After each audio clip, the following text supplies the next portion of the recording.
Hoje nós vamos ter como tema exatamente o poder constituinte. E quando você se depara com esse tema, né, poder constituinte, você estranha. Por quê? Porque esse poder constituinte você não conhece, não é verdade? O que você conhece é o poder legislativo. E aqui nós estamos tratando, nessa aula, de poder constituinte. E você fica, poxa, mas coisa distinta, né? Ou coisa estranha para nós, poder constituinte.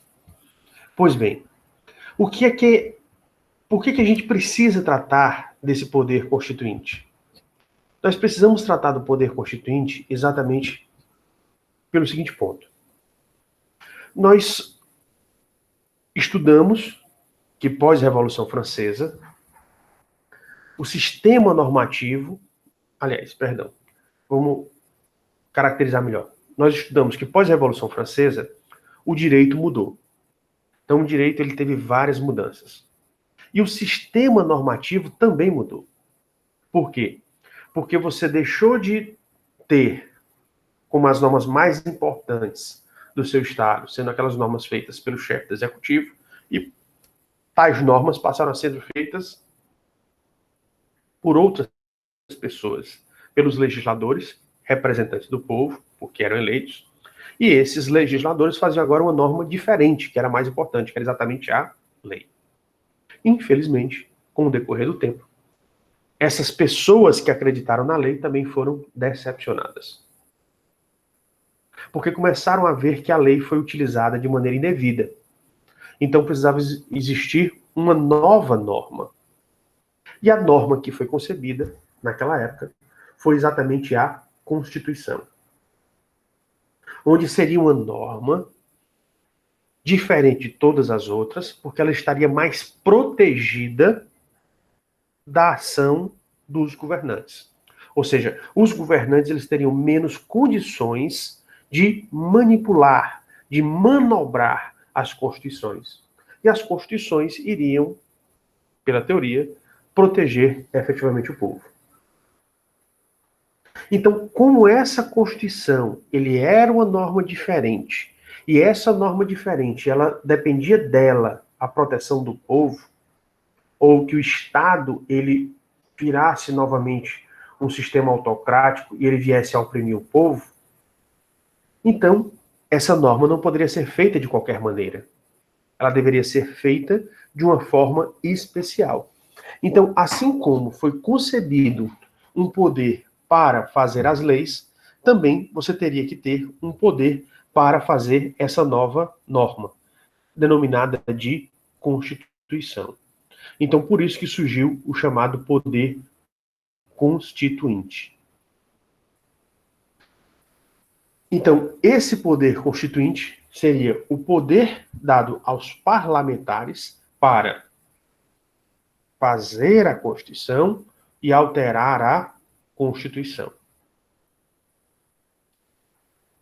E perceba, assim como você precisava de pessoas, você precisava criar os legisladores e encarregá-los de fazer as leis, que seriam normas que iriam tirar a opressão do povo, que iriam evitar a opressão do povo por parte do Estado, e quando as pessoas se desiludiram com a lei, tiveram que criar uma nova norma, a Constituição. E ela não podia ser feita da mesma maneira do que as leis. Então, por isso, pensaram em um novo poder para fazer essas normas, que foi exatamente o poder constituinte. Esse poder constituinte, ele foi a concepção dele, ou seja, como é que surgiu a ideia desse poder para ou criar a Constituição ou para alterar a Constituição. Ela foi exatamente um religioso, o abade francês, Emmanuel Joseph Sieyès, onde esse teórico, que era um religioso, né, ele pensou exatamente numa teoria de qual seria o poder, ou como seria esse poder para a criação de uma Constituição e para a alteração de uma Constituição.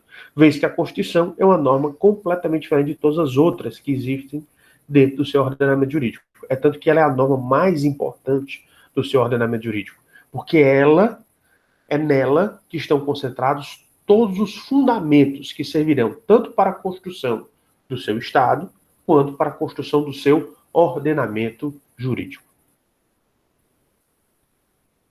Então, ele, recluso e muito estudioso, ele viu essa necessidade da época dele e começou a desenvolver essa teoria a respeito do poder constituinte. Ele se debruçou sobre essa ideia. E é uma ideia exatamente importantíssima. Por quê? Vamos imaginar o seguinte. Hoje, digamos que fosse criada uma Constituição no Brasil. Hoje seria criada uma Constituição no Brasil. Vocês acham que a criação desta Constituição, ela seria fácil ou seria difícil?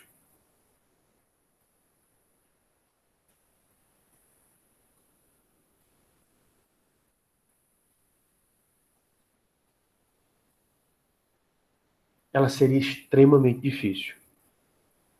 Muito bem, Adelino. Por que ela seria extremamente difícil? Porque, vamos imaginar o seguinte, quando você está tendo problemas em qualquer equipamento eletrônico, né? Num computador, num smartphone, o que é que você faz? Você geralmente tem um botão de reset, né? E o que é o resetar? É você voltar ao começo. É você começar novamente do zero. Ou você formatar. Você formata o equipamento para que volte ao zero e você consiga recuperar o bom funcionamento do equipamento. Então, o poder constituinte seria esse poder de você resetar ou de você formatar o Estado. Ou seja, você volta ao zero para você recomeçar. E aí você conseguiu o bom funcionamento do governo. Então, imagine exatamente isso.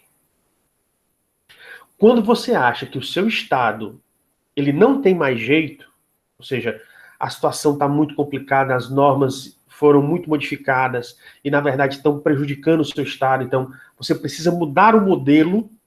Então, existe um modelo, mas você precisa mudar completamente aquele determinado modelo por vários erros ou problemas que existem no modelo antigo. Então, o que é que se faz?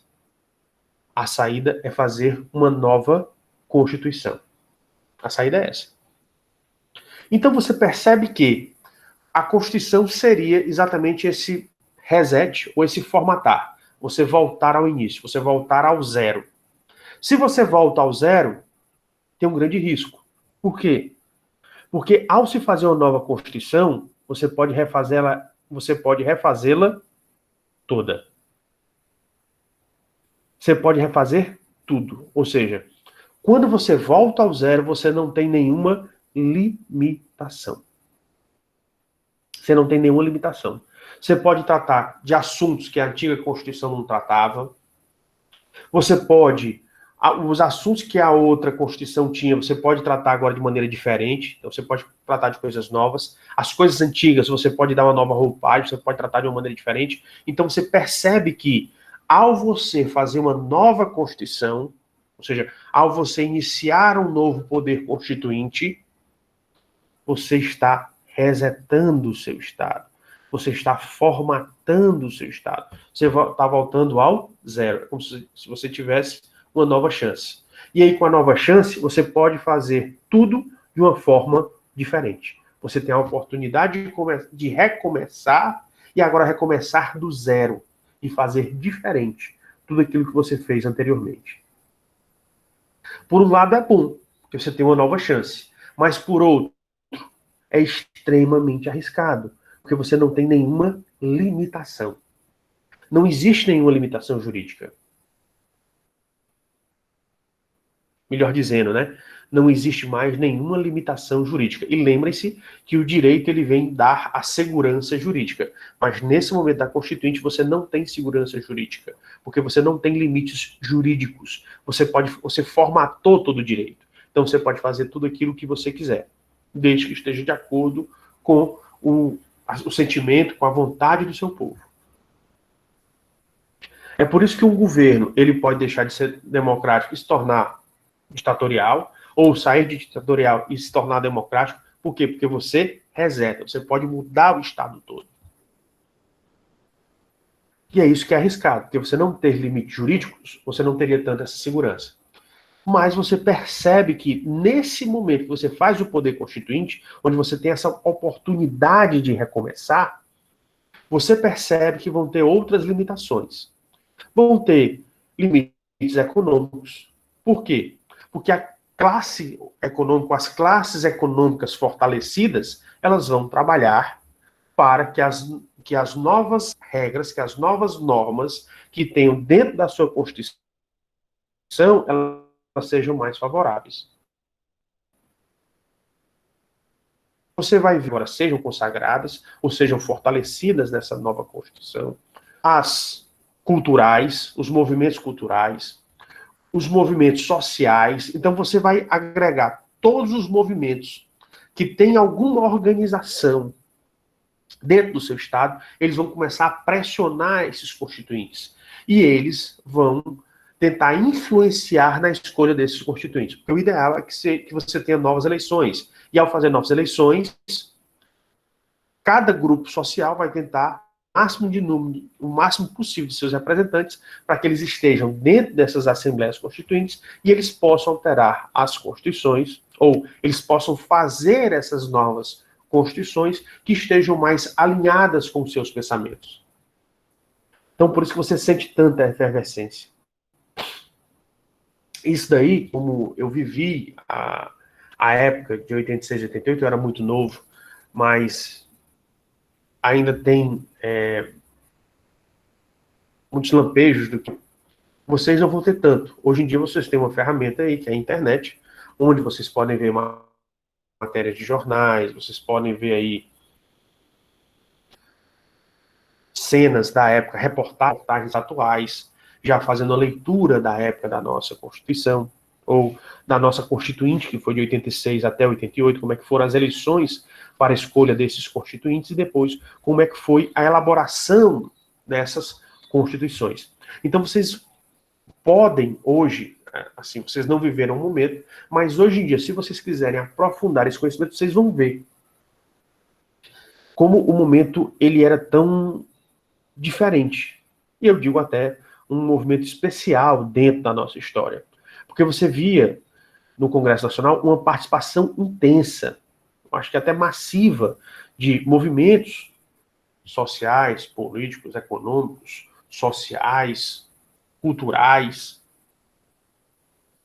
tentando influenciar tanto na eleição para conseguir os seus representantes, como também dentro das comissões na hora de elaborar o texto constitucional. Isso foi um momento ímpar, um momento muito importante que nós tivemos e que precisa ser lembrado quando a gente lida com essa ideia de poder constituinte. Que se você começar a tentar entender o momento, você vai entender a concepção exatamente de Sieyès, do que é que significa você ter um poder constituinte e você fazer uma nova Constituição do seu Estado. E aí nós chegamos em um determinado momento, que eu disse para vocês que o poder constituinte era o poder tanto para criar a Constituição, ou seja, no caso, redigir uma nova Constituição, como também para alterar a Constituição. E há uma situação bem clara que às vezes a pessoa não percebe. Quando você vai criar a nova Constituição, quando você cria completamente sem limites. Ou seja, você pode fazer aquilo que você acha melhor para aquela determinada situação. Você faz aquilo que é mais adequado, sem problema algum. Quando você reforma, é diferente. Por que é diferente a reforma?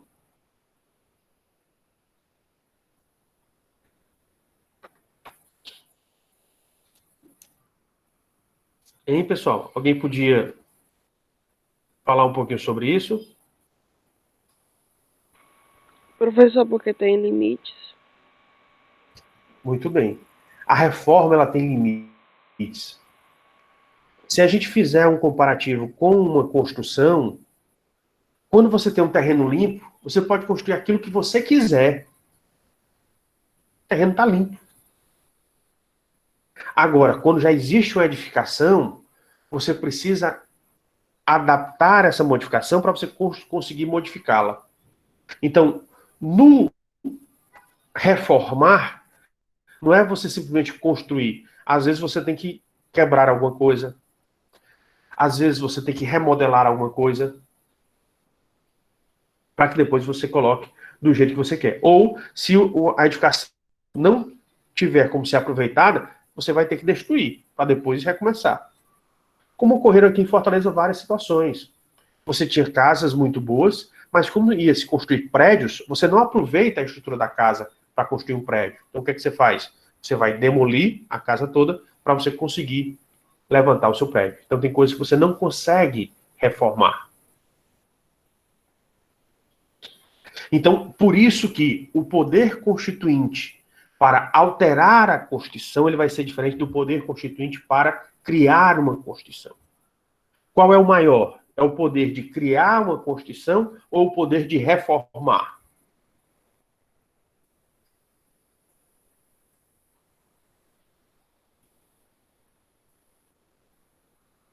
Qual que vocês acham que é maior?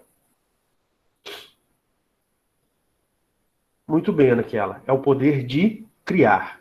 Por quê? No poder de criar, você não tem nenhuma limitação jurídica. Você não tem nenhum limite jurídico. Já no poder de reformar, sim. Você tem uma limitação jurídica. Aqui no Brasil, nós podemos reformar, nós podemos alterar a nossa Constituição? Podemos.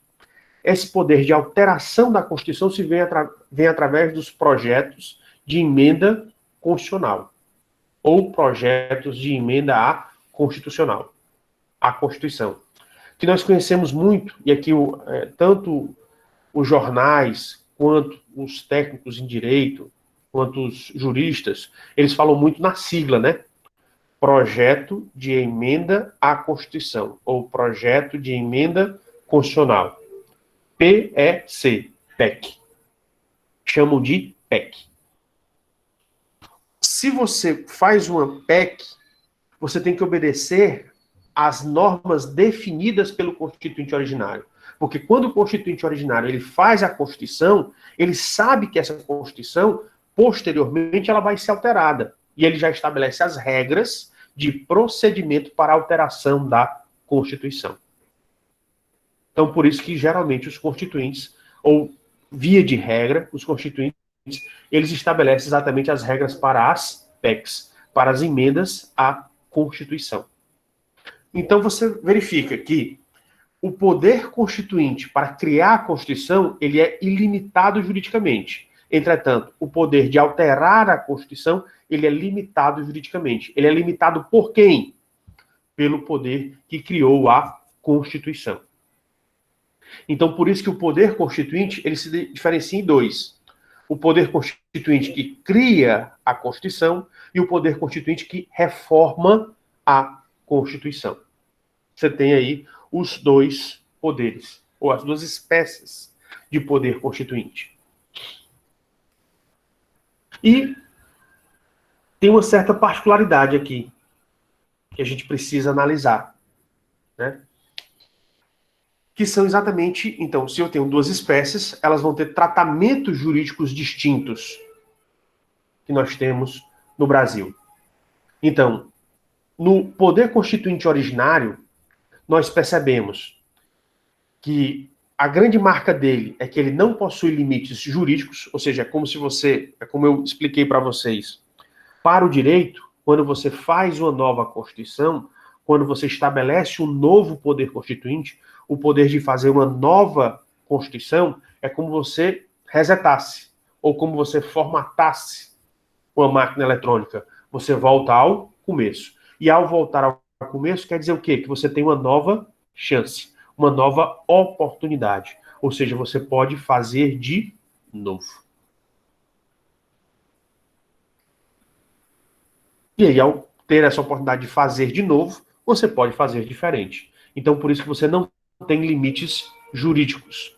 Mas, como eu falei, professor, então quer dizer que, na verdade, vai ser uma verdadeira bagunça? Não, não vai ser uma bagunça. Por que é que não vai ser uma bagunça?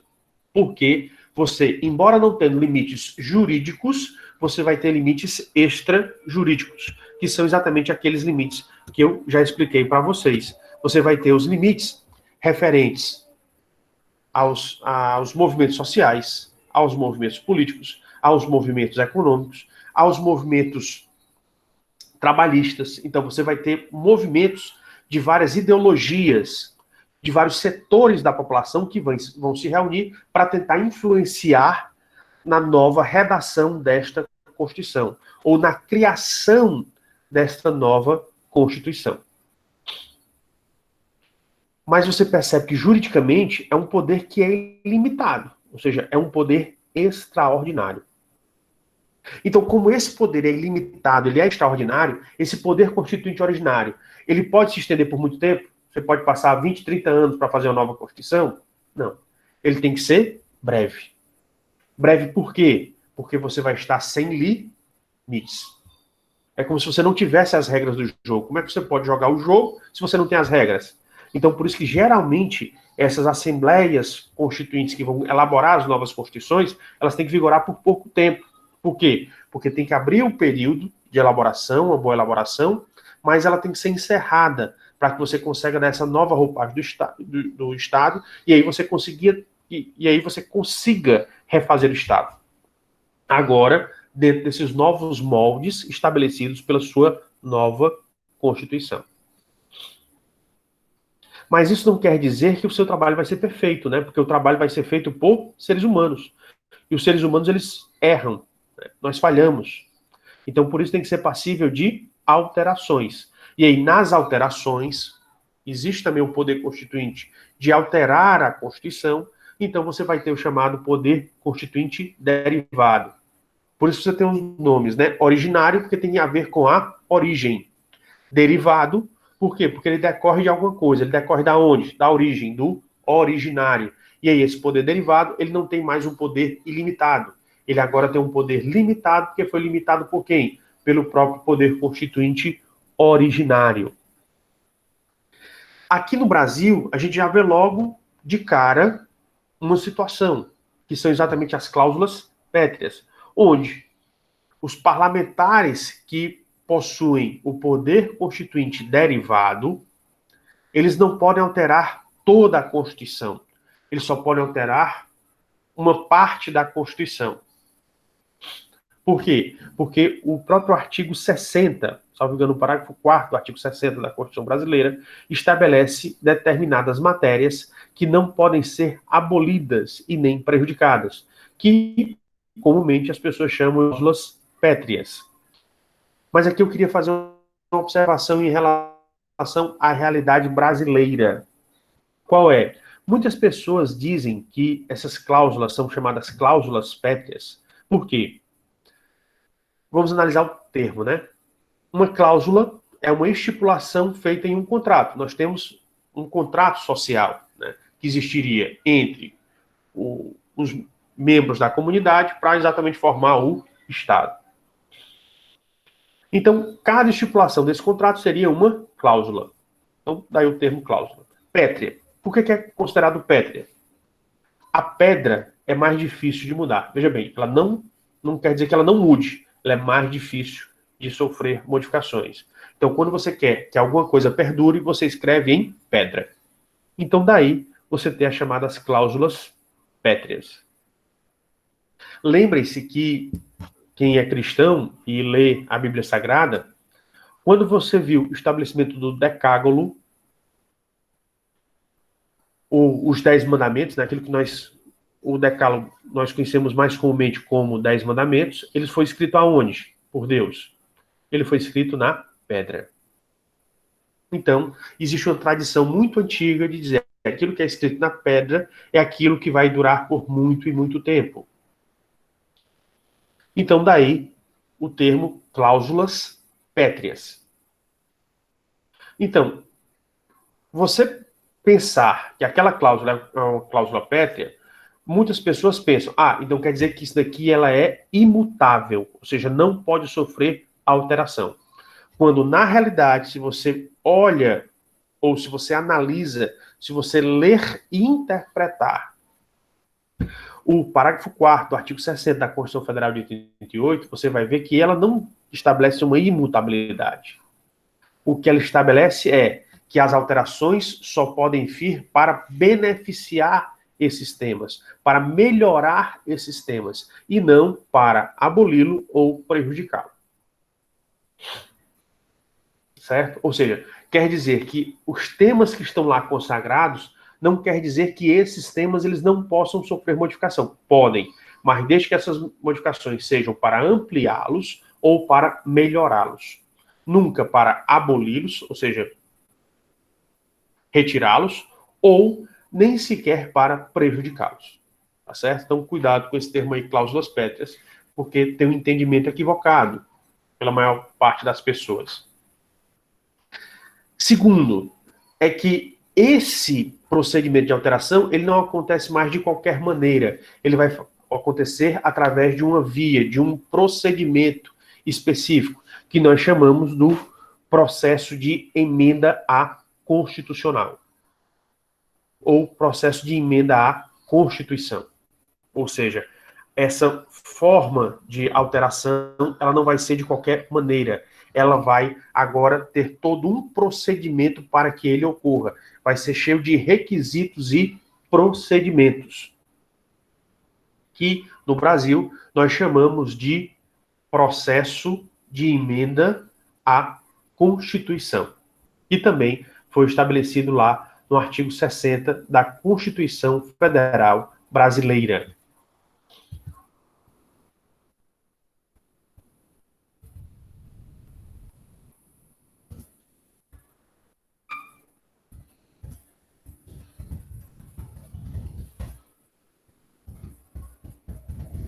E aí você pode perguntar, então, para você fazer qualquer alteração de uma Constituição, você tem que obedecer a esses requisitos estabelecidos pelo Poder Constituinte originário e tem que obedecer a esse procedimento estabelecido pelo Poder Constituinte originário? Sim.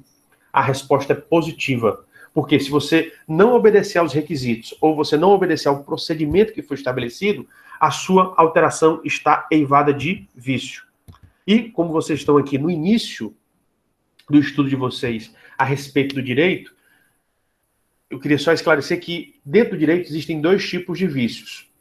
Os chamados vícios sanáveis. O que é um vício sanável? É um vício que pode ser corrigido. Vem de sanear, né? Ou seja, de corrigir. É um vício que pode ser corrigido.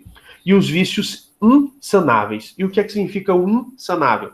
O prefixo in é uma negativa, né? É não. É não corrigir, ou seja, aquilo que não pode ser corrigido.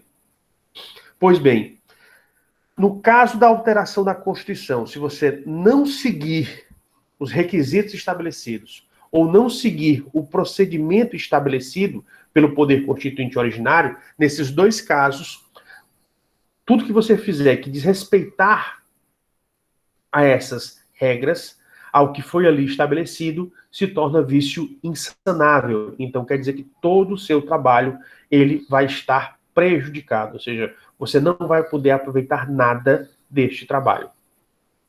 Por conta exatamente desses vícios insanáveis formais, que dizem respeito exatamente ou aos requisitos ou ao procedimento. Também referente ao... Anaquiela, só um instante que eu estou só terminando aqui o raciocínio e eu atendo aqui a sua indagação, tá bom? A outra situação que eu queria colocar para vocês, que a alteração da Constituição, ela pode ocorrer de formas diferentes. O que é isso? Que essa alteração ela pode ocorrer de formas diferentes. Então, a alteração, você pode alterar tudo aquilo no texto constitucional que é passível de alteração, ou você pode alterar por assunto. Então, vocês têm duas formas ou duas possibilidades de alteração da Constituição. Você pode alterar tudo aquilo que for passível de alteração dentro da sua Constituição, então aí são poderes de alteração mais amplos, ou você só pode alterar um assunto por vez. Então, quando você altera um assunto, quer dizer que você não pode mexer em tudo, você não pode mexer em vários assuntos, você só pode mexer em um assunto. No outro, é quando você pode mexer em todos os assuntos, menos naquilo que o Poder Constituinte originário determinou que você não poderia mexer. Pois bem, como tem essa diferença, então, quando você pode mexer em tudo aquilo que é passível de alteração, então diz que você vai fazer uma revisão constitucional. Então, revisão constitucional é quando você pode mexer em todos os assuntos da Constituição que sejam passíveis de alteração, ou seja, que você possa mexer. Não quer dizer que você vai mexer em tudo. Você vai mexer naquilo que o Poder Constituinte originário lhe autorizou. Já a reforma constitucional, você só pode mexer em um assunto para cada reforma. Então, cada reforma só mexe em um assunto. É por isso que hoje em dia, quando você vê, você diz, reforma previdenciária, porque ela só pode tratar de temas relativos ao direito previdenciário. Reforma administrativa, que só tocou nos temas relacionados ao direito administrativo. Reforma econômica, então só tratou de temas relacionados à economia, ou direito econômico.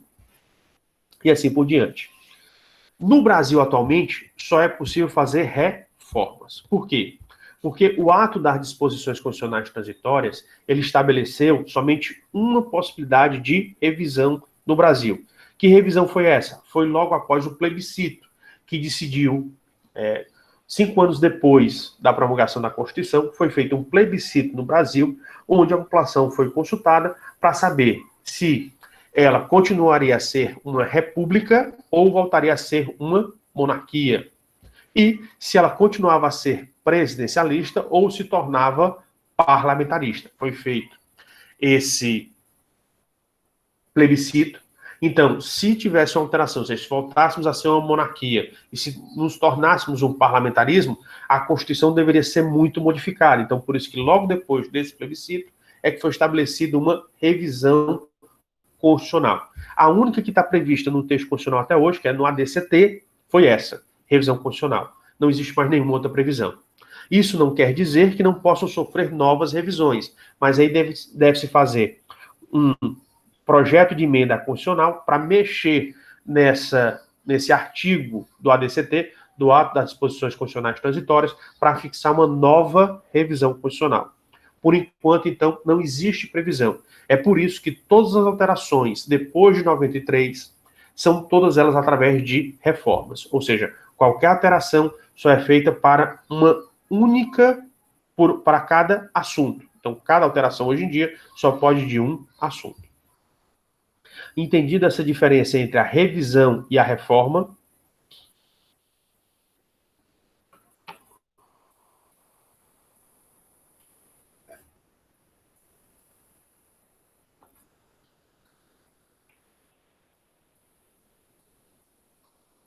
pois bem, mas vou aqui tratar da indagação da Ana Chiara, né?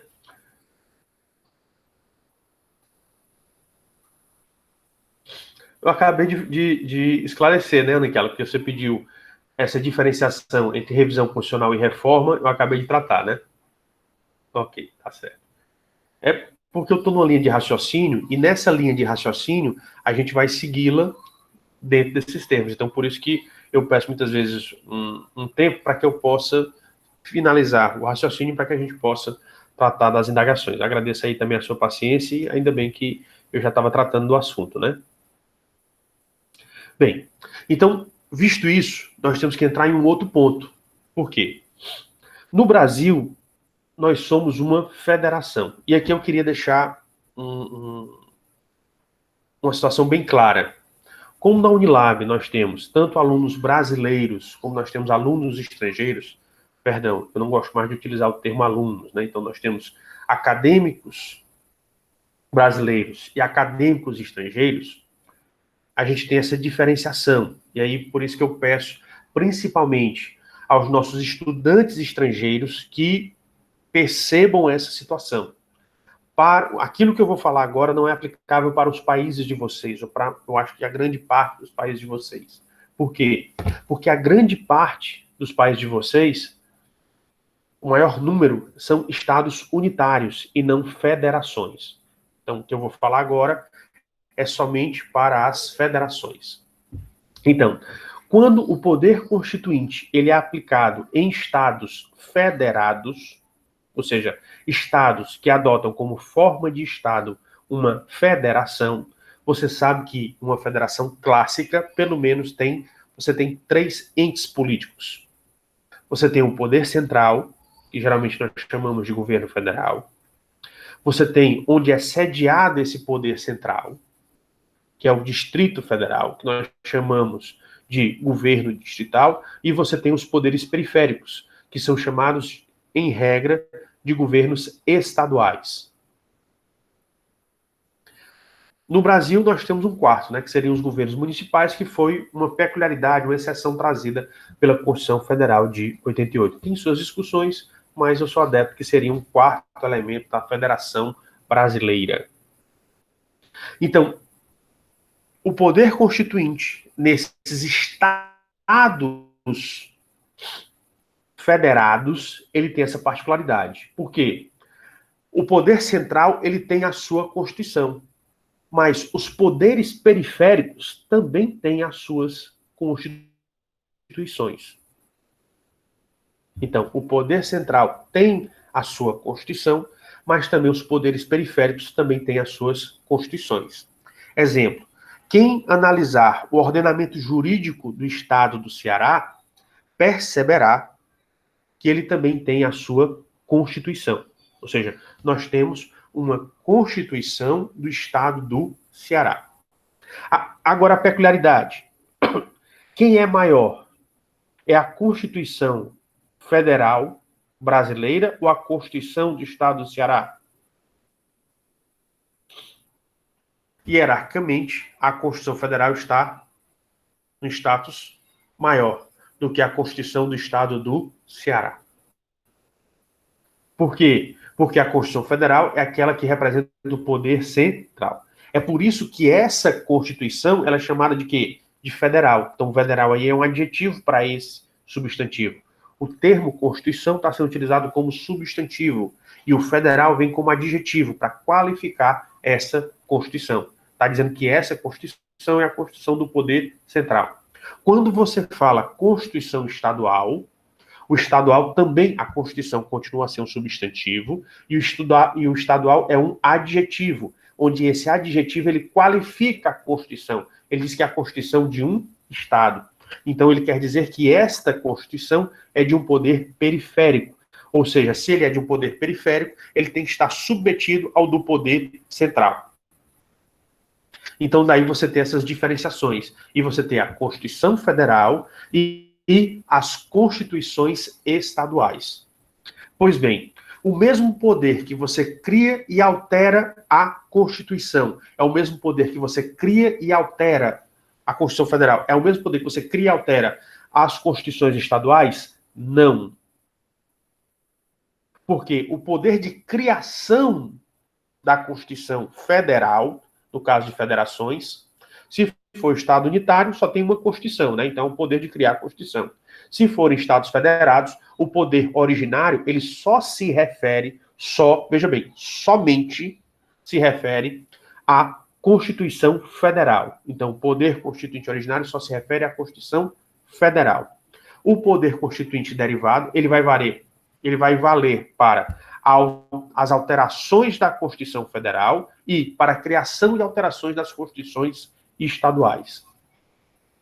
E aí você chega e diz, professor, mas não está errado? O poder para criar uma Constituição não é um poder constituinte originário? É, mas lembre-se que a Constituição estadual, ela obedece a quem? Aos limites e aos requisitos e aos procedimentos estabelecidos por quem? Pela Constituição Federal. Então ela não é originária, porque ela vai ter limitações. Ela vai ter que obedecer que limitações? Ela vai ter que obedecer às limitações trazidas pela Constituição Federal. Essa aqui é a distinção, essa aqui é a grande diferença com a qual nós nos deparamos. Que essa Constituição estadual, ela não pode ser feita de qualquer maneira. Ela não vai ser feita dentro de qualquer limite. Ela vai ter limites bem estabelecidos. Que são exatamente os limites estabelecidos pelo poder constituinte originário, ou seja, estão consagrados na Constituição Federal. Então, como o poder constituinte derivado, ele se refere a dois poderes, né? Ao poder do próprio poder central de alterar a Constituição Federal e o poder dos Estados-membros, dos poderes periféricos da Federação, de criar e alterar a sua Constituição. Então, por isso que você tem subespécies do poder constituinte derivado. Então, você tem o poder constituinte derivado reformador, onde o poder constituinte derivado reformador é aquele poder constituinte do Legislativo Federal, onde ele vai poder reformar a Constituição Federal, e o poder constituinte derivado decorrente, onde ele é o poder constituinte entregue aos legisladores estaduais. E, consequentemente, ele vai servir para criar e alterar as constituições estaduais. Então, o reformador, ele só pode alterar a Constituição Federal, e o decorrente, ele pode criar e alterar a Constituição estadual. E aqui nós chegamos em uma situação sui generis, ou uma situação bem, eu diria,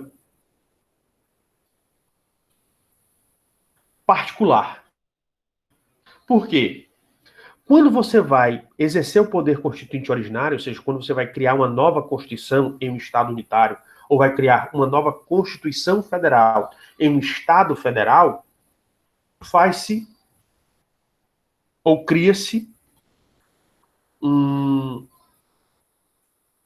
forma excepcional de poder parlamentar, que seria exatamente a Assembleia Nacional Constituinte, né? Ou seja, cria-se geralmente uma Assembleia Nacional Constituinte. Mas veja que essa Assembleia Nacional Constituinte, ela cessa quando a Constituição ela é promulgada. Ou seja, quando essa Constituição ela fica vigente, ela toma vigência, ela passa a vigorar.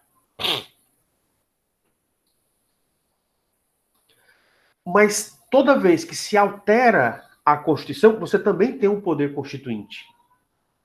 E toda vez que se cria ou se altera uma Constituição de algum Estado, tem-se o poder constituinte, só que o poder constituinte derivado. E aí nós chegamos no impasse, por quê?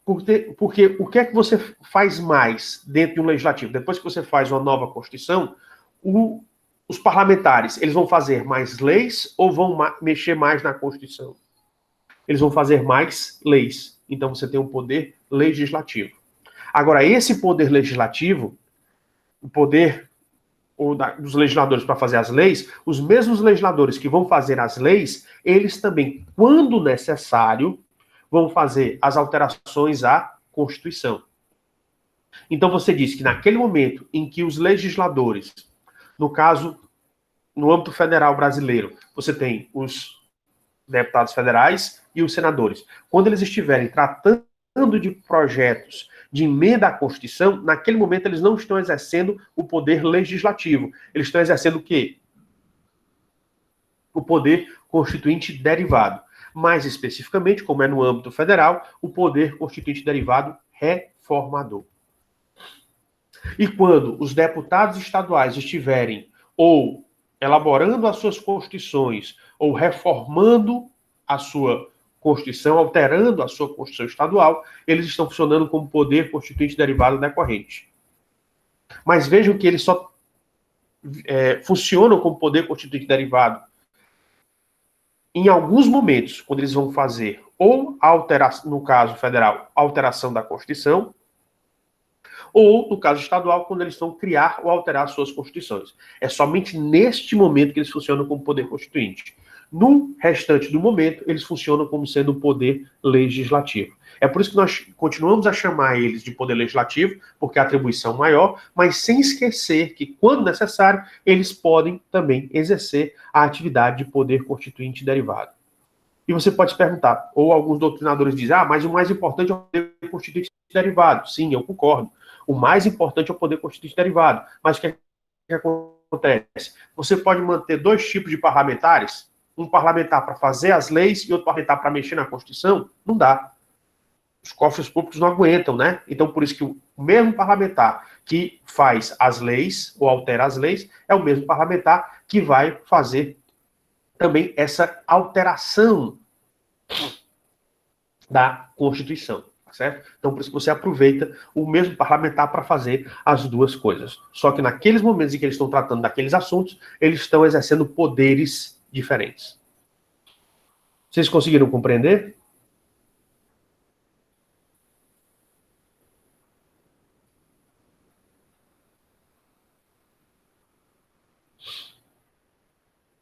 Agradeço aí o retorno. Agora uma nova indagação da Ana Chiala, né?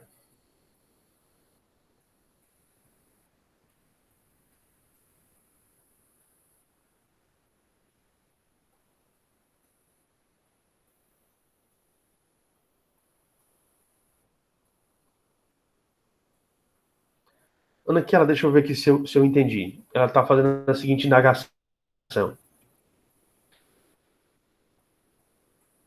Uma Constituição que ela foi elaborada e depois ela foi requerida a participação da sociedade.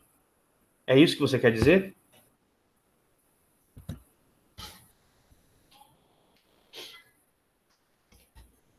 Ou seja, a Constituição teria sido elaborada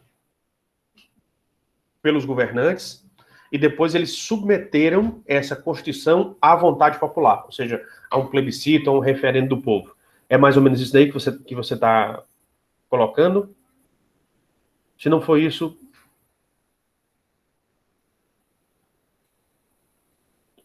eu aguardo, Ana.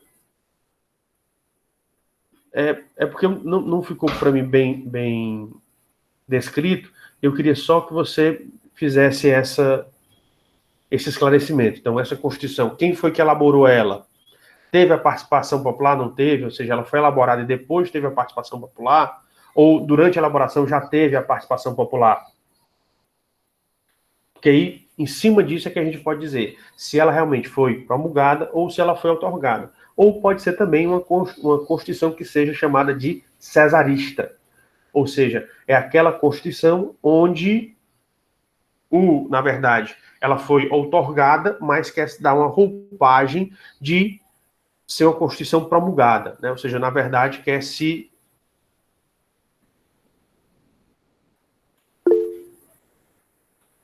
Pode falar, naquela. Você consegue me ouvir? Sim.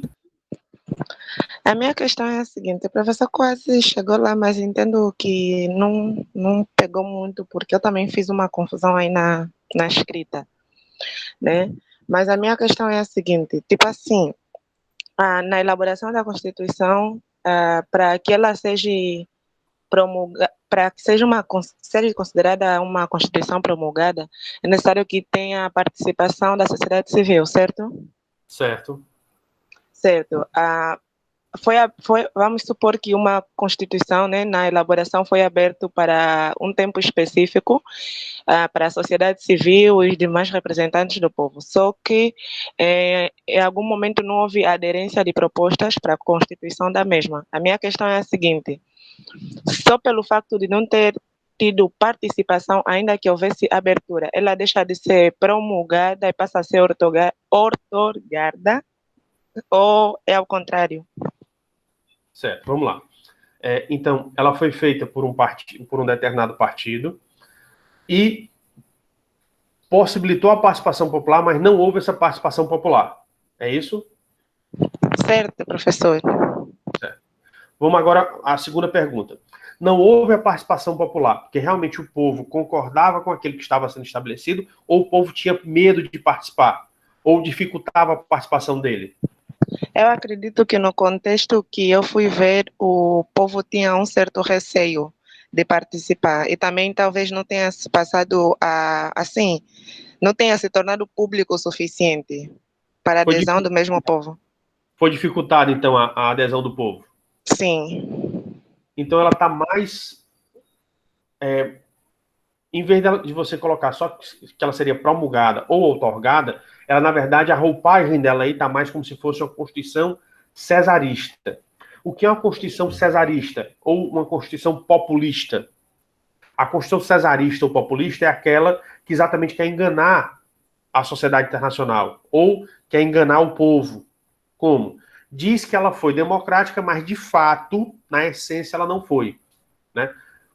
É a forma como você está me descrevendo, ela não cai nem na promulgada nem na outorgada. Ela cai exatamente nessa, não, que alguns autores chamam ela de populista, porque o governante faz, ou o governante ou a classe governante faz do jeito que quer, e diz que tem a participação popular, ou então depois submete ela a um plebiscito, a um referendo. Mas, na verdade, quem fez foi a classe governante, ou o governante. Mas, para a sociedade internacional, ele justifica que teve a participação popular. Então, ela não cai nenhum nem outro. Ela cai exatamente nesse meio termo, que seriam exatamente as constituições. Alguns doutrinadores chamam de populistas ou de cesaristas. Conseguiu aí compreender? Consegui sim, professora, obrigada. De nada. Ana, infelizmente é uma prática que acontece, não deveria acontecer, né? Infelizmente não deveria acontecer, mas efetivamente nós reconhecemos que acontece essa prática. E, por conta disso, a gente tem essas infelicidades e governos aí desastrosos que acontecem, infelizmente. Né? Não deveria ser, mas a gente reconhece que acontece. Porque, é como eu disse para vocês, a ação humana ela é falha. Então, em determinados momentos, a gente tem essas falhas, e aí o que acontece? Por isso que é importante que dentro do Estado você tenha também essa possibilidade do chamado contrapeso, né? Ou seja, se um determinado setor está errando, que exista outro que possa corrigir a quem está errando, né? Quando o Estado ele não está bem equacionado, ou quando ele não foi bem formatado, depois ele é bem equacionado, aí a gente tem esses problemas. Infelizmente, eles vão existir aí por muito, muito tempo ainda, porque nós, seres humanos, nós ainda somos falhos, né, nas nossas atividades. A gente pode querer fazer o melhor, mas geralmente fica alguma coisa de errada ou alguma coisa de problemática aí dentro dessa atividade. Pode falar. Verdade, verdade, professor. Geralmente se verifica muito nas constituições de alguns países africanos essa caracterização, tipo, eles elaboram, né, e abrem um espaço para aderência do público, mas é meramente teórica, porque de alguma maneira não é levada em consideração, o que faz com que, tipo, e nos registros a gente encontra que a Constituição foi promulgada, sendo que não houve participação alguma do povo, mas ainda assim os registros estão escritos, acho que é para, assim como o professor disse, né, vender uma imagem internacional de que é um país democrático, tem um Estado de Direito, mas na prática, de facto, não se efetiva. Infelizmente. Deixa eu fazer uma indagação, mas essa mentalidade, ela continua a existir na maioria do povo ou ela já vem sendo modificada? Se o povo tem consciência dessa ideologia, não Isso. consegue. É, alguns intelectuais, né, que possamos dizer, discutem essa temática. Tem alguns artigos que falam sobre, só que, assim, o contexto social que muitos países africanos possuem dificulta muito, né, assim, a população se adentrar um bocadinho nas normas, né, que constituem o país, porque, tipo, a Constituição defende liberdade de expressão, mas quando o povo sai às ruas é brutalmente contido. E aí dificulta o processo, porque tipo, querem participação, mas quando o povo quer participar, simplesmente não é levado em consideração, porque não é normal que uma Constituição represente automaticamente a vontade de um partido único, e um partido esteja no poder, né, desde o momento que o país tornou-se independente até os dias atuais. Tipo, são coisas que levam a refletir, de alguma maneira, em que parâmetros a Constituição é constituída. Agradeço aí a sua participação e o seu esclarecimento. Por que eu perguntei isso? Pelo seguinte, na história humana, você não a ciência humana, ela é diferente da ciência exata. Na ciência exata, você pode pegar um determinado fenômeno e repetir o quantas vezes você quiser, que vai sempre dar o mesmo resultado, com algumas diferenças que aí a ciência vai analisar por que deu essas diferenças. A ciência humana é completamente distinta. Você pode tentar reprisar o fenômeno, vai dar um resultado parecido, mas não significa que vai dar exatamente igual. Ele vai dar parecido, mas não dá exatamente igual. Às vezes pode até dar diferente, porque você tem um fator humano. Por isso que eu acredito tanto no ser humano, que ele pode mudar as realidades dele. Mas o que eu queria que você... E aqui eu posso trazer uma reflexão para todos os nossos estudantes. Vamos ver a situação da União Soviética e da China. Era o país, ambos tinham socialismo, a bandeira do socialismo, ou do comunismo. Mas veja bem, a União Soviética, ela não aceitou se remodelar. Como ela não aceitou se remodelar as situações, o que foi que aconteceu com a União Soviética? Ela foi desfacelada. E aí o capitalismo entrou lá, queira ou não, ele entrou e hoje em dia vigora dentro dos antigos países que formavam a União Soviética. E o que foi que aconteceu com a China? Ela se remodelou.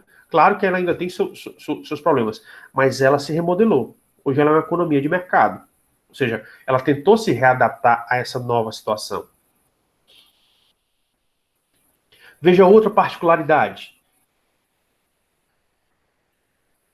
Hoje na Rússia e na China, eles deixam entrar e sair informações livremente? Não, professor. Na Rússia existe uma regulamentação para a internet. Exatamente para ter um controle sobre a circulação de informações. Na China, do mesmo jeito. É tanto que os aplicativos que nós temos aqui não tem lá. Todos lá são aplicativos do governo. Por quê? Porque eles querem ter o controle desta informação. Por que eu digo isso? Pelo seguinte, aqui eu estou colocando para você refletir sobre o modelo da Rússia e da China. Antiga União Soviética, hoje Rússia e a China.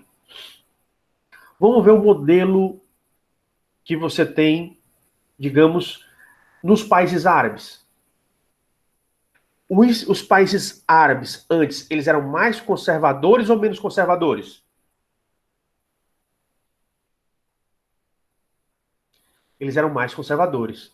Você pode ver aí países como o Catar, os Emirados Árabes, enfim, aqueles países ali ao lado da Arábia Saudita, antes eles eram bem mais conservadores.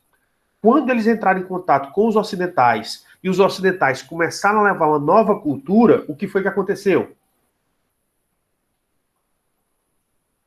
Muda a mentalidade das pessoas. Por quê? Porque enquanto as pessoas verificam só o modelo, ele não experimenta o novo. Então, como ele não experimenta o novo, ele não sabe que tem outro modelo. Então, ele aceita aquele que já existe. Por que explodiu a Primavera Árabe? Se você estudar o fenômeno da Primavera Árabe, você vai perceber que a Primavera Árabe, ela explodiu exatamente por isso. Porque as pessoas não tinham contato com outro modelo. Depois, quando eles começaram a ter contato com os ocidentais e viram outro modelo, muitas pessoas de lá foram estudar fora, voltaram com novas mentalidades, uma mentalidade mais ocidental do que a mentalidade daquela região, e disseram, ei, o modelo aqui está errado, a gente pode fazer o certo. O que é que você quer? Ah, vamos fazer o certo. Primavera Árabe. Vamos olhar o modelo de Cuba. Os Estados Unidos, quando foi expulso de Cuba, o que foi que aconteceu? Ah, vou determinar um bloqueio econômico sobre Cuba. Ele alterou? Não. O regime dos Castro, ele vigorou por décadas, mesmo com um forte bloqueio econômico. Quando foi que os Estados Unidos ele conseguiu vencer os Castros? Vocês sabem?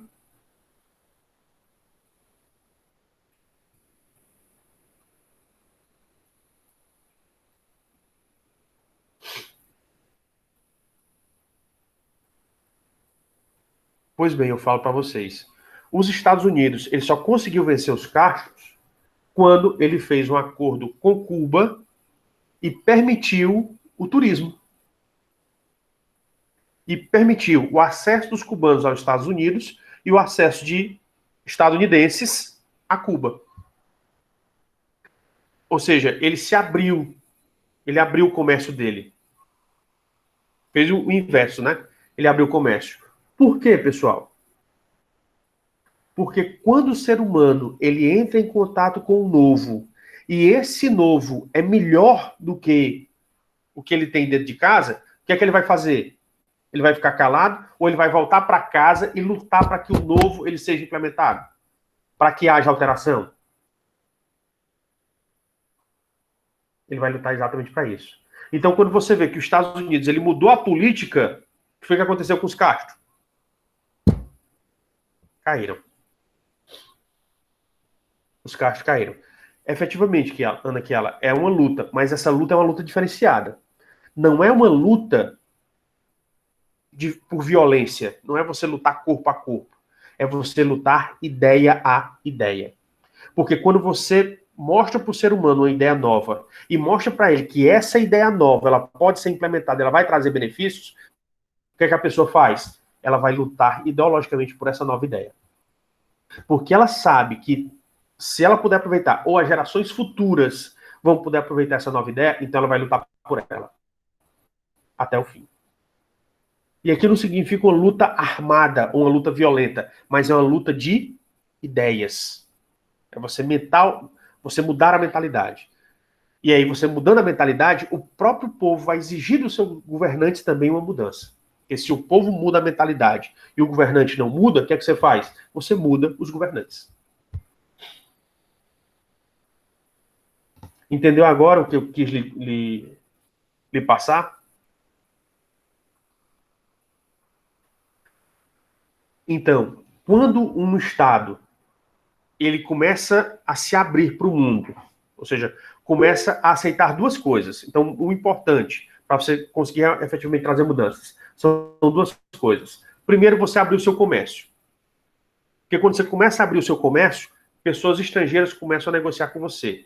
E aí essas pessoas estrangeiras elas vão te passar novas ideias. E aí você vai passar a refletir sobre essas novas ideias.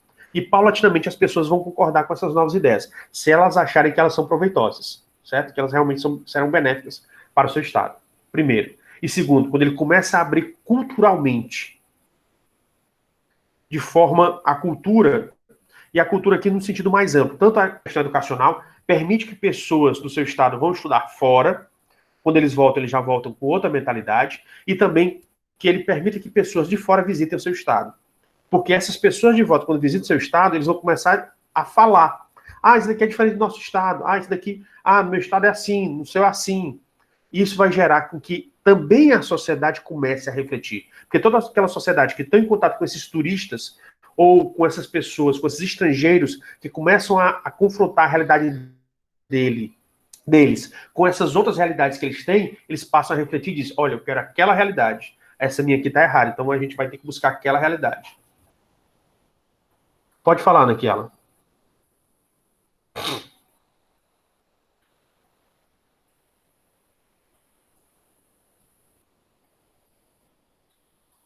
Professor, Pode falar. Eu escrevi algo no chat, não sei se o professor conseguiu ver, mas de qualquer jeito vou falar. O professor disse que é necessário que você tenha uma abertura, né, que se tenha uma luta ideológica para tentar mudar o contexto que se vive, certo? Acho que em tese foi isso que o professor disse. Só que assim, eu perguntei, quando a sociedade não permite uma luta, não está aberta à recepção de novas ideias por simples conveniência, como fazer? Como agir? Como proceder diante disso? Porque é o que acontece. Tem-se muita abertura estrangeira, tem-se conhecimento de como as coisas funcionam e, de alguma maneira, é implementado, entre aspas, né, que aquilo realmente se efetiva em território nacional. Mas é meramente teórico, porque se a gente for analisar, a lei sempre é elaborada no sentido que convenha o partido que está no poder, ou as normas são implementadas no sentido que convenha o partido que está no poder. Certo, entendi. E o povo, muitas vezes, por conveniência, ele não responde a isso. Realmente vai ser bem mais difícil. Mas eu vou lhe dar só um exemplo simples aqui, mas que realmente Professor, para a gente refletir. Professor, desculpa interromper. Não é o povo, né, que não responde a isso por conveniência. O partido, na verdade, o partido no poder, ou então o governo, implementa algumas coisas, né, que, assim, por conveniência, por questão de salvaguardar, talvez o agir deles em território nacional. Entendeu? O povo até vai tentar, através de protestos, né, trazer ideias diferentes e tentar mostrar para o governo que, de fato, aquela atuação não é a correta. Mas ainda assim não existe uma absorção por parte dos governantes. Entendeu? A minha questão é como o povo deveria proceder nessas questões, porque o professor disse que tem que ser uma luta ideológica. Mas se não se consegue nenhum ganho, tendo em conta as lutas ideológicas que já se estendem faz tempo, como o povo deveria proceder, professor? Deu para entender? Sim, deu. Olha, eu coloco. Deixa eu só fazer aqui essa intervenção, que aí eu passo para você. Tá? Se quem quiser falar, eu foco da palavra. Não, é que era melhor de pensamento, desculpa, era melhor de pensamento. Eu quis, tipo, colocar mais assim, mais ou menos, para fazer a pessoa entender. Mas pode prosseguir. Pronto. Deixa eu só fazer aqui uma situação. O que é que eu indicaria, né, Ana Chiala? Principalmente para aqueles alunos que estão exatamente com essa dificuldade. Realmente é uma dificuldade extrema. Eu concordo com vocês. É uma dificuldade muito grande. Mas você podem analisar fenômenos políticos e sociais que já aconteceram. Um deles, Mahatma Gandhi, na Índia. O Mahatma, ele conseguiu lutar contra um grande império, que era a Inglaterra. E ele conseguiu mudar a Índia. Claro que ele não conseguiu mudar completamente, mas ele conseguiu trazer grandes mudanças para a Índia. Então, veja, o que eu estimulo a luta é a luta de Gandhi. Né? Aí você pode dizer, olha, mas o pensamento, a forma de pensar do indiano, a forma de agir do indiano, o pensamento do indiano ele é muito diferente. Veja Nelson Mandela. Nelson Mandela ele consegue lutar contra o apartheid dentro do regime. Ele começa com uma visão mais violenta, mas depois ele vê que a mudança efetiva ela só se faz de que forma? Através da paz, através das ideias e da força do braço, mas sim através das ideias. E perceba que quando ele chega, ele consegue ainda dentro da vida dele mudar a África, chega ao poder, e quando ele chega ao poder, o que é que ele faz? Ele não vai para a vingança. Porque ele sabe que se ele fosse para a vingança, ele iria estabelecer um ciclo, onde sempre alguém estava querendo ir para a vingança. E aí, em vez de você ter um ciclo virtuoso, ou seja, que trouxesse benefícios, você ia ter um ciclo maléfico, e cada vez mais iria atrair a África para o fundo. Claro que nem sempre você vai para cima, né? Às vezes você tem algumas pessoas pela administração do país e vai levar para baixo, mas o espírito foi mudado. E aí você vai buscar exatamente essas mudanças. Então, o que eu colocaria para você, assim, vai te enganar quem disser, a chave é essa. Não, não existe. É uma ação de tentativa e erro. Então, é tentar, errou, não deu certo por aqui, por aqui, por aqui, e aí vai. Mas hoje em dia você tem um material disponível na internet, nos livros, que você pode analisar esses dois grandes movimentos e te ajudar a fazer essas transformações. Então, você tem Gandhi na Índia, você tem Nelson Mandela na África do Sul, você tem a Primavera Árabe que aconteceu, e todos eles trouxeram grandes mudanças. No Brasil se reclamava muito que o Brasil não ia para as ruas. Hoje em dia, isso daí está até exacerbado, né? Porque nós temos uma extrema esquerda e uma extrema direita se degladiando dentro do país. E eu acho que, por muitas vezes, esse embate, essa luta, prejudica o nosso Estado. Porque o que você tem que buscar é um equilíbrio. Mas você tem que entender essas situações e saber como transitar entre elas, se comunicar entre elas. Porque a saída não é você não dialogar. Pelo contrário, a saída é você dialogar. Você dialoga, dialoga. Ah, mas ele não mudou. Mas com certeza ele está incomodado dentro dele. A pessoa com quem você dialoga e mostra o diferente, ele está incomodado dentro dele. E mais cedo ou mais tarde, ou ele ou as pessoas que estão ao lado dele vão se incomodar e vão mudar. Esse incômodo vai ser tão grande que vai gerar nele uma transformação. Então, seria isso daí que eu indicaria para você fazer. Primeiro, é exatamente a resiliência, e segundo, é estudar esses outros fenômenos para saber como você pode mudar a realidade, a sua realidade, dentro do seu país de origem. Tá certo? Manuel, pode falar. Tá Sim, certo, professor. obrigada. De nada. Sim. Que a Ana que ela estava tentando dizer, professor, né, acho que você entendeu, é que o nosso país, né, rege Estado Democrático de Direito, né, com dá liberdade de expressão ao povo, mas, porém, o regimento, o funcionamento do aparelho do próprio Estado, né, aquilo que na realidade é um funcionamento ditatorial, né, onde, por sua vez, eles criam um decreto que passa muitas vezes por cima daquilo que é a Carta Magna.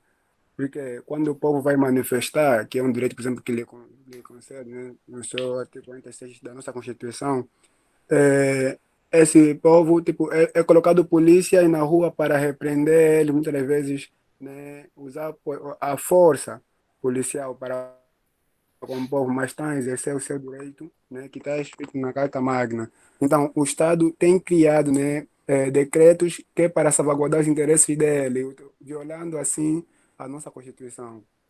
E como hoje em dia, né, a população está mais alerta, né, tem mais intelectuais, tem mais envolvimento com a Carta Magna, então está sendo um trabalho bom, né, porém ainda tem um bom início também de analfabetização, né, que também muitas das vezes não facilita esse processo da emancipação da própria Constituição na nossa sociedade.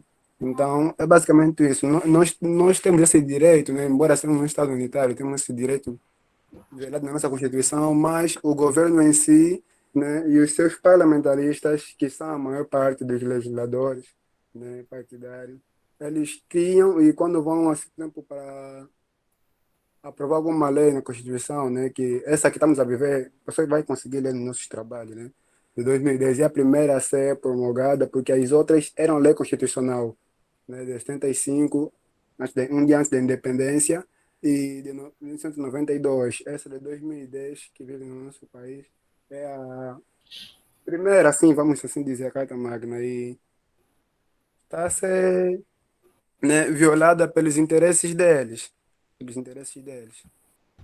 É isso aí que a Ana estava tentando dizer também, professor. Eu entendo aí a situação que você colocou, mas é o seguinte, e é exatamente uma situação que eu coloco para todos nós.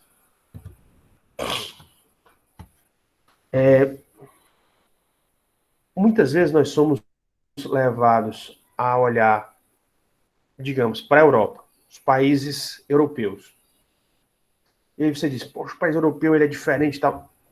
Mas você viu quanto tempo eles tiveram de sofrimento? A maioria dos países europeus, eles passaram a Idade Média e a Idade Moderna sofrendo. Eles só começaram efetivamente as mudanças na Idade Contemporânea. E não foi logo no início, não. Levou ainda alguns anos para a Idade Contemporânea. Se você verificar o seu estado, ele é um estado muito novo, né? Ele deve ser da década de 70. De 70 para cá, ele está completando 50 anos. Aí você diz, não vou levar em consideração aos países europeus, porque os países europeus têm história muito antiga. Ok. Você vê o Brasil. O Brasil, de independência, a gente vai completar, próximo ano, 200 anos. 200. Então, já tem muito tempo. E nós tivemos o centenário da República, estamos completando, próximo ano, o bicentenário da independência. Então, é isso que eu falo para vocês. Vocês estão querendo comparar hoje o seu estado com outros estados pelo mundo. Quando você tem que ver que o povo é diferente. Por exemplo, você vê o pessoal, se a gente for, nós como brasileiros, se a gente fosse ver a Austrália, diz, poxa, nós estamos lascados, a Austrália está muito mais desenvolvida que o Brasil. E ela vai ter, eu acho que ela vai ser mais nova do que o Brasil. Mas veja como a Austrália ela foi colonizada. Veja como o Brasil foi colonizado. Histórias completamente distintas. Então, o que eu queria colocar para vocês é exatamente isso. Não percam a esperança. Ah, não está dando certo hoje. Ok, mas isso quer dizer que a gente vai continuar insistindo. Se você não insistir, ou se você, quando estiver fazendo a atividade, se não der certo você fazer a atividade de uma determinada maneira, pense em outra. Vocês são inteligentes. O ser humano, ele é inteligente. Se não der certo de um jeito, tenta de outro. Depois de outro, depois de outro. O que não se pode é desistir. O que não se pode é desistir. Então, não queiram fazer essas comparações. Que a gente tem que... às vezes, o que perde o estímulo da gente é a gente fazer comparações. Só que nós temos que entender que nós somos indivíduos diferentes. E na sociedade, nós somos sociedades diferentes, completamente diferentes. Mas o que a gente tem que entender o nosso compromisso é com o nosso desenvolvimento, com o nosso aprimoramento. Então, cada dia a gente vai se aprimorar pessoalmente e socialmente. Ah, se a minha comunidade não aceita, se ela aceita, os governantes não aceitam, então vamos continuar trabalhando na comunidade. Por quê? Porque uma hora o governante cai. Todo estou certo. Uma hora o governante muda. Quando o governante mudar, a gente faz mais conquistas. Isso não quer dizer que vão ter governantes ruins. Vamos ter governantes ruins, que vamos retroceder. Mas o que a gente tem que continuar é continuar trabalhando, é continuar aprimorando. Se der um passo para trás, então a gente vai ter que continuar a trabalhar, a gente vai ter que continuar a caminhar para frente. Então agora a gente tem que compensar esse passo, ou esses passos que a gente deu para trás, e continuar indo em frente. Tá certo? Então não esmoreçam. Você tem que perceber uma coisa. Quando as pessoas que estão corretas, elas desistem de lutar, isso só mostra uma coisa, que as pessoas que estão erradas vão continuar prevalecendo. Então quem está certo não pode parar. Tem que continuar. Ah, mas está sendo difícil. Quem foi que a vida é fácil? Quem foi que disse que a vida é fácil? Quem foi que disse que transformações, mudanças são fáceis? Não tem nenhuma. Qual é a conquista na vida que você dá valor e que ela não foi fácil? E que ela foi fácil? Nenhuma, né? Todas as conquistas que nós tivemos, elas vêm do nosso suor, elas vêm do nosso sacrifício, às vezes ela vem do nosso sangue, né? Mas ela vem exatamente desse trabalho. Então continue lutando, que vai dar certo. A única coisa que eu colocaria é coloque o Deus Criador aí para ajudar e lhe dar o entendimento para que você possa agir da melhor maneira possível aí e tenha boas ideias para que você consiga efetivamente tocar e transformar a sua comunidade. Tá certo?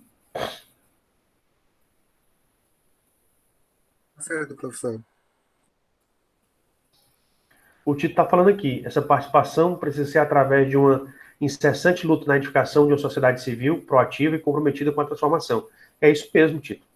Quanto mais a sociedade estiver engajada, menos possibilidade ou menos condições desses governos vão continuar. Eu estou errado? Ou, assim, quando você tem um governo que não seja bom, ele vai cair. Um dia ou outro ele vai cair. Analise aí, pronto. Você pode ver no Brasil, quantos governos totalitários nós tivemos? E todos esses governos totalitários, eles caíram. Ah, mas o Brasil teve muitos governos totalitários, mas o fato é que a gente conseguiu vencer todos eles. E a gente sabe que se no futuro surgir algum que a gente não quer, mas se surgir, ele também vai cair. Por quê? Porque o poder totalitário não se sustenta. Mas dia menos dia, a gente vai conseguir derrotá-lo, e aí a gente vai conseguir novamente um poder democrático, ou um poder melhor do que o democrático, que a gente ainda está por vir, né? Que a gente está por conceber. Tá certo? Ok? Eu fico muito feliz, porque eu acho que quando vocês começam a dividir primeiro, as indagações de vocês, as colocações de vocês, elas me mostram uma coisa. Vocês estão assimilando essa postura crítica que é necessária a todo cidadão. Excelente, primeiro isso. Segundo, eu acho que é adquirir a confiança de vocês, né? Em vocês partilharem, em vocês me falarem essas suas ideias. É muito importante. E terceiro, é o estímulo. Né? Eu continuo dizendo que eu acredito no ser humano, e eu acho que toda a transformação está contida em nós. Basta que a gente tenha a bênção de Deus, a nossa inteligência e o nosso trabalho, para que a gente consiga fazer a transformação. E eu rogo ao Deus Criador, do qual eu acredito, que possa ajudar vocês aí nessas transformações aí que vocês precisam nas suas sociedades. Tá certo? Bem, mas eu tenho que voltar aqui à nossa matéria, né? Mas agradeço aí pela confiança de vocês e rogo ao nosso Deus Todo-Poderoso que possa ajudar vocês aí nessas transformações. Mas voltando aqui à nossa matéria, né? Nós vimos o que seria esse poder constituinte, quais seriam essas espécies de poder constituinte, as particularidades dessas espécies de constituinte, e também nós temos que entender a titularidade desse poder constituinte, ou seja, quem é que é o titular do poder. Pois bem, de acordo com a teoria do Abad Seyer, o titular verdadeiro é o povo. O titular, ou seja, quem realmente é o detentor do poder é o povo. E isso a gente não pode abrir mão. Por quê? Governos vêm e vão, mas o povo permanece. A Constituição brasileira, colocando aqui como exemplo, o parágrafo único do artigo 1º da Constituição da República Federativa do Brasil de 1988 diz que todo poder emana do povo e em nome dele é exercido, direta ou indiretamente. Então veja que o poder, o titular, o único titular do poder é o povo. E agora o exercício é que é diferenciado, onde o exercício pode ser um exercício direto do povo, quando o povo ele vai para as eleições e escolhe seus representantes, é um exercício direto. Quando ele participa de referendos, de plebiscitos ou de iniciativa popular, é um exercício direto. Ou, que é o mais comum, que é a regra geral, o exercício ele vai ocorrer de maneira indireta. E o que é que significa ele ocorrer de maneira indireta? Significa que ele vai ser feito através dos seus representantes, onde no Brasil os representantes do povo são exatamente os legisladores, né? Que nós já sabemos. A nível federal são exatamente os deputados federais e senadores.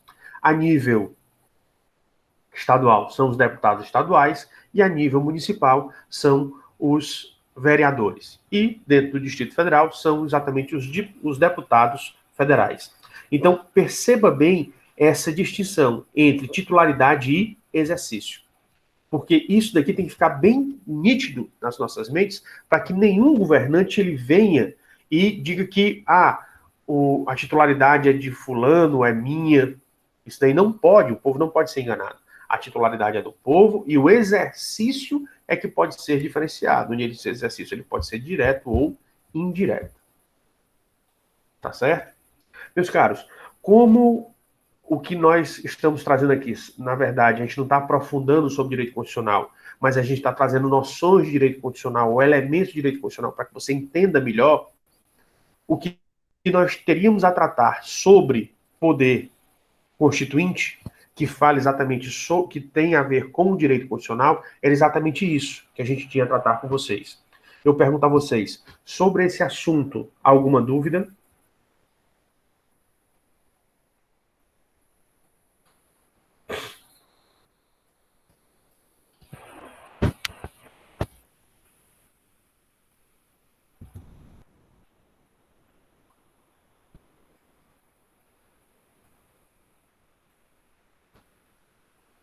Não?